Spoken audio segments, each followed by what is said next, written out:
ઓમ નમઃ શિવાય. શ્રી શિવ મહાપુરાણનું મહત્વ.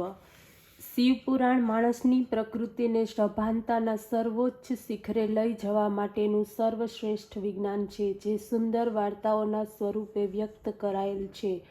યોગને વૈજ્ઞાનિક રીતે દર્શાવાયો છે, તેને વાર્તાઓમાં નથી સાધવામાં આવ્યો, પણ જો તમે ઊંડાણપૂર્વક જુઓ તો યોગ અને શિવપુરાણને અલગ નહીં તારવી શકો.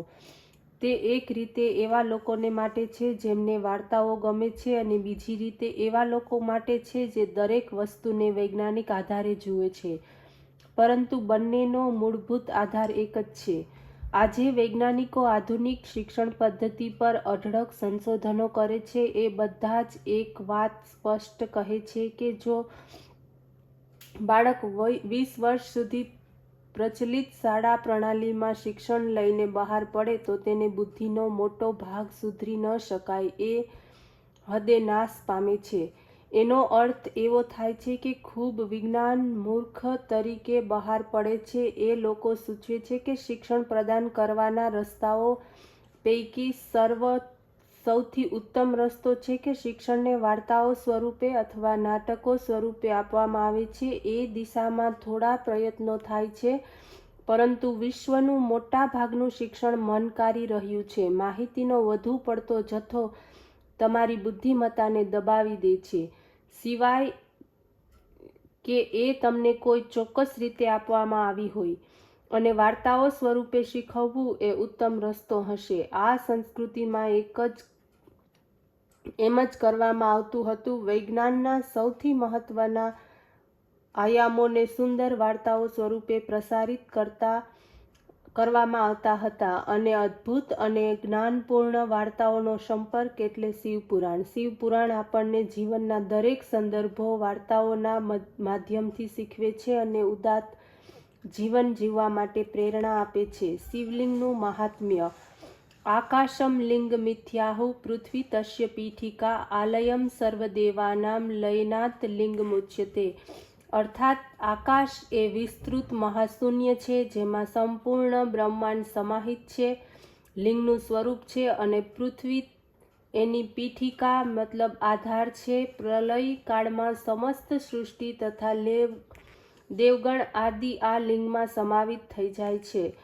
શિવલિંગની આરાધના, ઉપાસના, શિવપૂજન વગેરે વિશેષ પ્રચલિત છે. લિંગ એટલે લક્ષણ, ચિહ્ન એટલે નિશાન, બ્રહ્મનું પ્રતીક એવો અર્થ અભિપ્રેત છે. લિંગના શિવભક્તોનો જીવભાવ નષ્ટ કરવાની મહાન શક્તિ હોવાથી લિંગ નામ પડ્યું છે. જે સાધક લિંગ પૂજકને વિશેષ મહત્વ આપે છે અને લિંગ પૂજા પરાયણ બને છે, તે સમસ્ત પાપોથી મુક્ત થઈને પરબ્રહ્મને પ્રાપ્ત કરે છે. લોમસ મુનિ કહે છે કે ત્યક્તા સર્વાણી પાપાની નિર્ગદો દગ્ધ કલ્પમ મનના મન્મકારો મામેવ પ્રતિ પ્રપદ્યતે.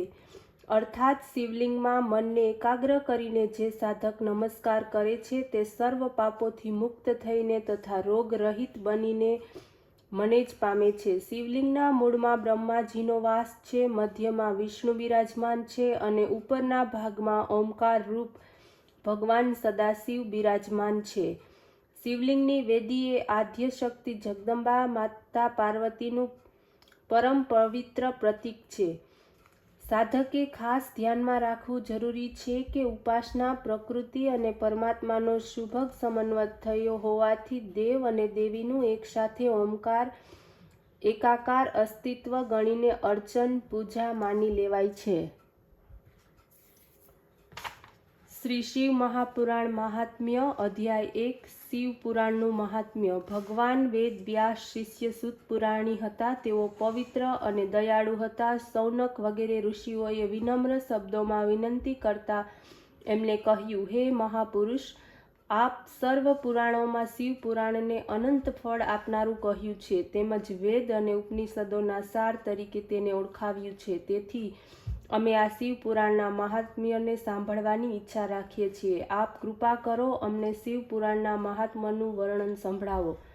ઋષિઓના આવા સ્નેહસભર વચનો સાંભળીને શ્રી સુતજી અત્યંત પ્રસન્ન થયા. વારંવાર ભગવાન સદાશિવના ચરણ કમળને વંદન કરતા તેમણે કહ્યું, હે મુનિઓ, આપ પ્રશંસાને યોગ્ય છો. આપને ભગવત ભક્તિ જોઈને મારું હૃદય અતિ આનંદમાં છે. આપની આ ઉત્કંઠાને જોઈને હું આપની સમક્ષ શિવ પુરાણના મહાત્મ્યનું વર્ણન કરું છું, જે દેવતાઓને પણ દુર્લભ છે. આ મહાત્મ્ય બધા જ ફળને આપનારું છે. આના શ્રવણ માત્રથી જ ભગવાન શિવની અસીમ કૃપા પ્રાપ્ત થાય છે.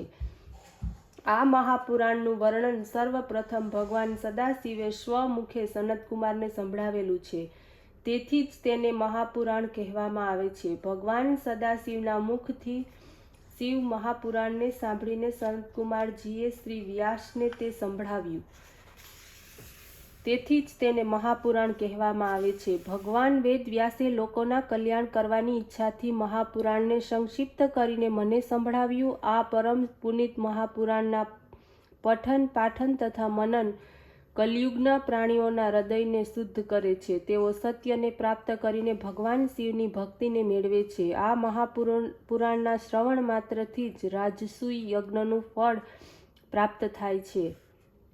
હે મુનિજનો, આ મહાપુરાણના શ્રોતાઓને શિવરૂપ જાણીને તેમની ચરણ રજ લેવાથી જ પ્રાણીના અનેક જન્મના પાપોનો નાશ થાય છે. જો પ્રાણીની પાસે સમયનો અભાવ હોય તો થોડાક સમય પણ તેના પાઠનું શ્રવણ કરે.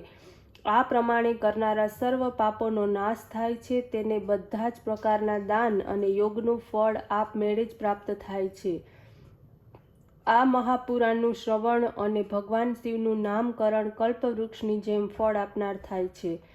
પાપી માણસો અને અધર્મીઓને માટે આ મહાપુરાણ સાક્ષાત અમૃત કુંભ છે, જેમાં અમૃતનું પાન કરીને પ્રાણી અમરતાને પ્રાપ્ત કરે છે. તે જ રીતે આ મહાપુરાણનો શ્રોતા પોતાના તથા પોતાના પરિવારના પાપોને દૂર કરીને સુખોને પ્રાપ્ત કરે છે. આ મહાપુરાણમાં 7 સંહિતા છે. આ રીતે સંહિતામાં બધા મળીને 24,000 શ્લોક છે. આ શ્લોકોમાં ભક્તિ, જ્ઞાન, વૈરાગ્યનો અખૂટ ભંડાર ભર્યો છે. આ 7 સંહિતા ક્રમાનુસાર આ પ્રમાણે છે: 1 વિદ્વેશ્વર સંહિતા, 2 રુદ્ર સંહિતા, 3 શતરુદ્ર સંહિતા, 4 કોટિરુદ્ર સંહિતા, 5 ઉમા સંહિતા, 6 કૈલાસ સંહિતા અને 7 વાયવ્ય સંહિતા. આ 7 સંહિતાવાળું શિવ પુરાણ દિવ્યતાને યુક્ત છે, પ્રાણીને પરમ ગતિ આપનાર છે. જે મહાપુરાણનો પાઠ કરે છે તે જીવ ભવસાગરના સમસ્ત બંધનોમાંથી મુક્તિ મેળવે છે. હે મુનિ, તે પ્રાણી દુર્ભાગી છે જે માનવ દેહ ધારણ કરે છે છતાં મહાપુરાણનો પાઠ કરતા નથી, તેનું શ્રવણ કરતો નથી. જે ઘરમાં આ મહાપુરાણ રાખવામાં આવે છે તે ઘર તીર્થ બની જાય છે. આના પ્રભાવથી અશ્વમેઘ અને 1000 વાજપેયી યજ્ઞનું ફળ મળે છે. જે પ્રાણી તેની ભક્તિપૂર્વક શ્રવણ કરે છે તેના કોટી કોટી જન્મના પાપ આપોઆપ જ નાશ પામે છે. ગંગા જેવી પરમ પાવન નદીઓ, સાતપુરી અને ગાય વગેરે તીર્થોનું જે ફળ હોય છે તે ફળ આ મહાપુરાણના ફળની આગળ નિસ્તેજ છે. જે પ્રમાણે શિવજીના ચરણોમાં પ્રીતિ લગાવીને આ મહાપુરાણને વાંચે છે તે ભાગ્યશાળી છે. મૃત્યુ સમયે તે આ મહાપુરાણને શ્રવણ કરે છે તે શિવલોકને તરત જ પ્રાપ્ત કરે છે. જે માણસ આ શિવ પુરાણને રેશમી વસ્ત્રોમાં રાખી સન્માન કરે છે તે સુખની પ્રાપ્તિ કરે છે. આ પુરાણ ભગવાન સદાશિવનું સર્વસ્વ છે. આ જ મહાપુરાણ ધર્મ, અર્થ, કામ અને મોક્ષને આપનારું છે.